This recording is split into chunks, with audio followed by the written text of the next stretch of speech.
الحمد لله نحمده ونستعينه ونستغفره ونؤمن به ونتوكل عليه ونعوذ بالله من شرور أنفسنا ومن سيئات أعمالنا من يهده الله فلا مضل له ومن يضلله فلا هادي له ونشهد أن لا إله إلا الله وحده لا شريك له ولا ولد له ولا والد له ولا مثل له ولا مثال له ونشهد أن سيدنا ومولانا وسندنا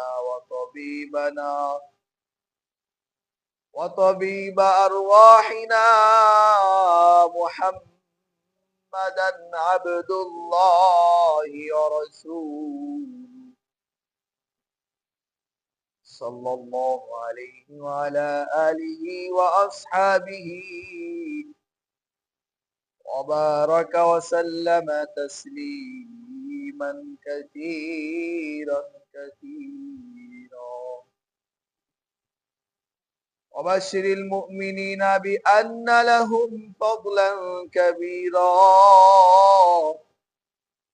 ولا تطع الكافرين والمنافقين والفاسقين ودع عذاهم وتوكل على الله وكفى بالله وكيلا.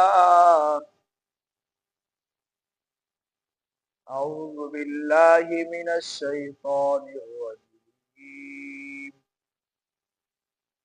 ما كان محمد أبا أحد من رجالكم ولكن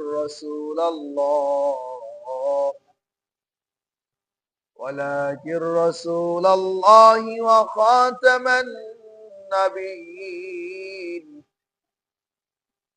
وكان الله بكل شيء عليما. إن الله وملائكته يصلون على النبي يا أيها الذين آمنوا صلوا عليه وسلموا تسليما. اللهم صل على محمد وعلى آل محمد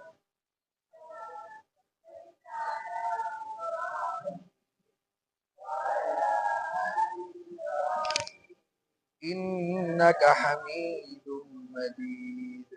اللهم بارك على محمد وعلى آل محمد كما باركت على إبراهيم وعلى آل إبراهيم إنك حميد مجيد. بلغ العلا بكماله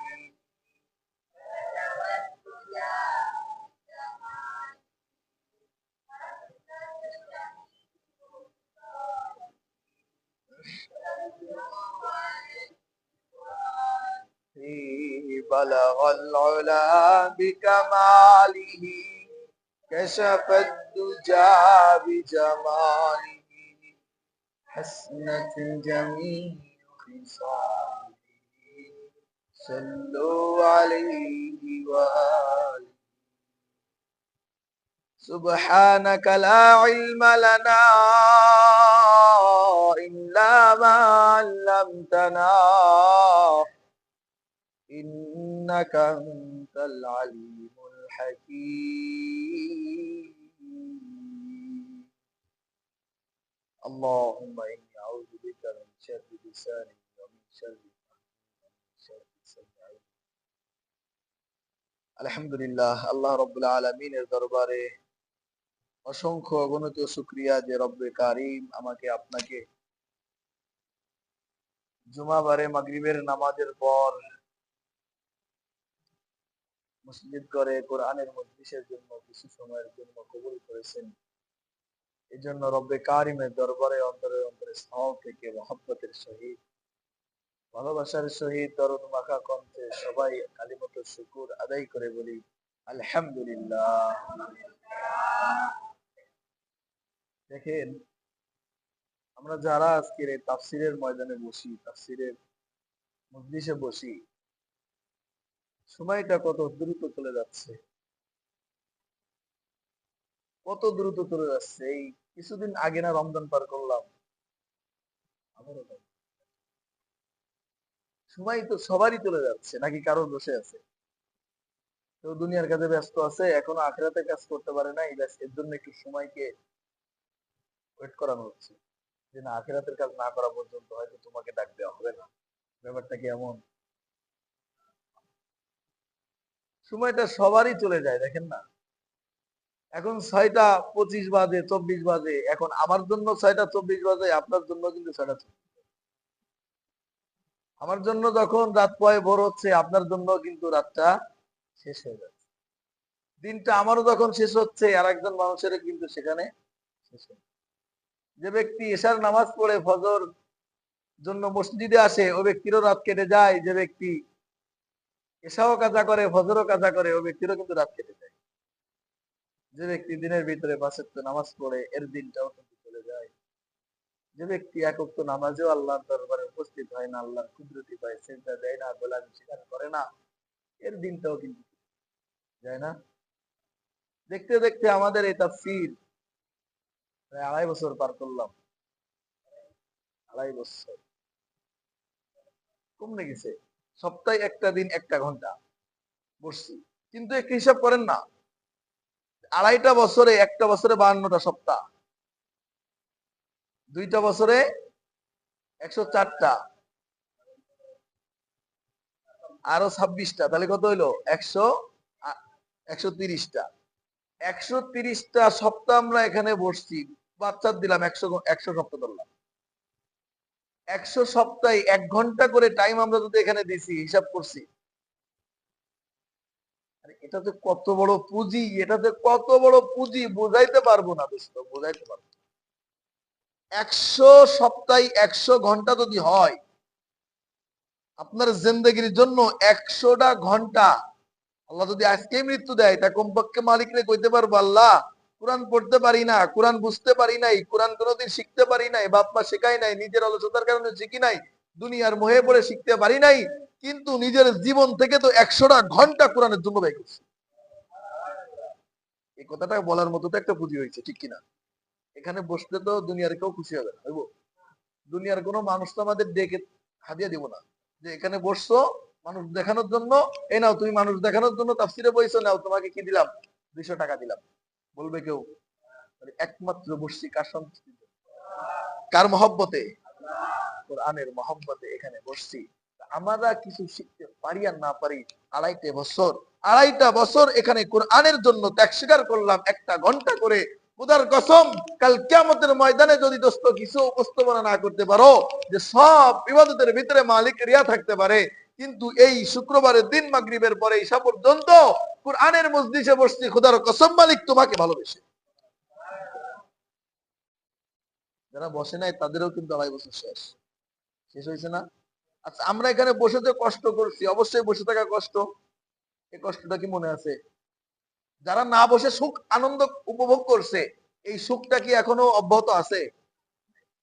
আমার কষ্টটাও বাকি নাই, এর সুখটাও আর অবশিষ্ট নাই। অদস্ত, তাহলে এখন প্রশ্ন এই সময়ের কাছে, এই সময়টা আমার জন্য মালিকের কাছে কি সাক্ষ্য দেবে? আর মালিকের কাছে আমার আপনার জন্য কতটুকু পুঁজি জমা হইলো, আর যে এর থেকে দূরে থাকলো তার জন্য সঞ্চয় কতটুকু? এটার নাম হচ্ছে হিসাব। বলি না মাঝে মাঝে যে সপ্তাহে প্রতি সপ্তাহে আপনি কমপক্ষে 10টা টাকা দেন, প্রতি জুমার দিন দান বাক্সটাকে ফিরে যেতে দিয়েন না, নিজের সামনে থেকে খালি যেতে দিয়েন না।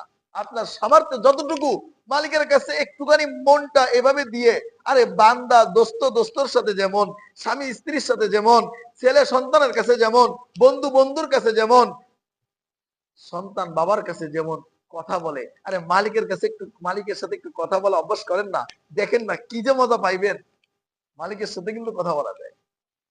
মহাব্বত, মহাব্বতের কারণে মহাব্বতের মানুষের সঙ্গে যেমন কথা বলতে আগ্রহ হয়, রব্বে কাবার কসম করে বলি, মালিকের সাথে যদি কথা বলা অভ্যাস হয়ে যায়, তো মালিকের কাছে এভাবে কথা বলতে কি যে মজা, এটা বুঝাইতে পারবেন না। এই সুখটা অনুভব করে শেষ করতে পারবেন না, মালিকের সাথে কথা বলাতে কি মজা।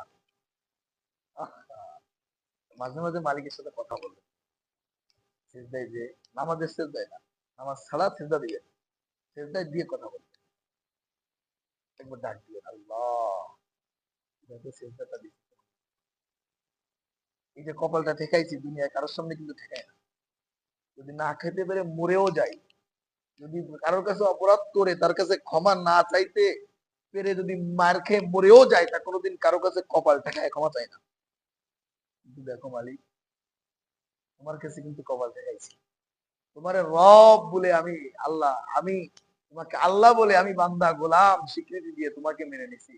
আল্লাহ দেখো আমার কোনো পুঁজি নাই, আমার কোনো সঞ্চয় নাই আল্লাহ, এই দেখো আমার কিচ্ছু নাই আল্লাহ, এই সময়টুকু তোমার জন্য দিছি, এই নামাজটা তোমার জন্য করছি, এই কাজটা আল্লাহ তোমার জন্য করছি। আয় আল্লাহ, এটা সবাইকে দেখানোর জন্য করতে পারতাম, এটা এর থেকে আরো নাম কামানোর জন্য অন্য কিছু করতে পারতাম, আল্লাহ কিছু করি নাই। দেখো না এই অন্ধকার রাতে, গভীর রাতে আল্লাহ শুধু তোমাকে দেখানোর জন্য, তোমার সন্তুষ্টি পাওয়ার জন্য, তুমি, আমি যে তোমার গোলাম, তুমি যে আমার রব, এটা মেনে নিয়ে আল্লাহ দেখো এই গভীর রাতে কেউ নাই, স্ত্রী ঘুমায় আছে, সন্তান